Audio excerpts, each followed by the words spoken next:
What's up guys, in this video I'm gonna show you how to fix controller input issues for EA Sports FC 26 on PC.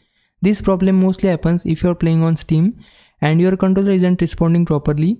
Here's what you can do to fix it. First, go to your Steam library and click on EA Sports FC 26. On the right side, you'll see a small controller icon. Click on it. This will open the controller layout settings. Once it's open, disable Steam input. After disabling it, close the game if it is already running. Then relaunch it. This often fixes the issue. If the controller still doesn't work, try launching the game directly from the EA app instead of Steam. Open the EA app, find FC26 and launch it from there. You can also try using Steam's Big Picture mode. Some players found that running FC26 through Big Picture mode helps the controller get detected properly. And that's pretty much it. Try these steps and your controller input should start working again. Now if it was a big help, can you like this video and subscribe my channel. For now, thanks for watching. Bye bye.